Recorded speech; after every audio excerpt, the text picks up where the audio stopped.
I'll be sharing and unpacking my poster of the connections between three poems and a short section from a diary written at war. These three poems include Rupert Brooke's The Soldier, Jessie Pope's The Call, and Siegfried Sassoon's Suicide in the Trenches. And the small section from a war diary was written on May 8th in Jan Chamberlain's grandfather's diary of Gallipoli. This poster shows the shifting attitude from pro to anti-war of the Great War. It is illustrated with the use of imagery of heaven and hell. The reason for the use of imagery for heaven is Rupert Brooke's The Soldier, as he compares heaven to England and says how heaven will be how England once was. This is shown when he says, "If I should die, think only this of me, that there's some corner in a foreign field that is forever England. There shall be in that earth a richer dust concealed, a dust whom England bore, shaped and made aware." And also in the last line when he writes, "In hearts at peace under an English heaven." The Red Cross also represents England, as the Great Britain Cross is on the England flag. The Great Britain Cross, standing strong, is also symbolic in many other ways, such as the medical hospital that most, if not all, soldiers needed.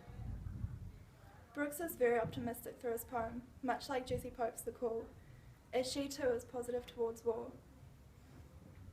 Both Jessie Pope and Rupert Brooke's poems are pro-war and are optimistic. When Jessie Pope was writing her poem, there were many people suggesting that war is an adventure and that they should do it for their country. Soldiers were being persuaded to go to war.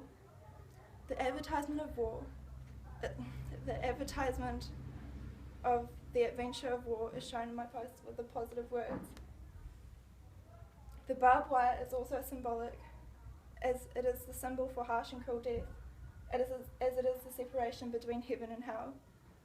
The barbed wire also shows being trapped in patriotism and ideology, and not being able to move from heaven to hell. The blue sky shows this optimism that soldiers had before going to war, whereas the dark clouds in the blue sky shows how evil war is and that there are no silver linings. The barbed wire is also made of metal, which is made into jail cells and handcuffs. This is because they are cold and unchangeable, and strong and unmoving like the fates of those young men who ran towards their death, charging a front or cutting the very wire that they thought was restricting their freedom, but was really acting as a safety net for those inside.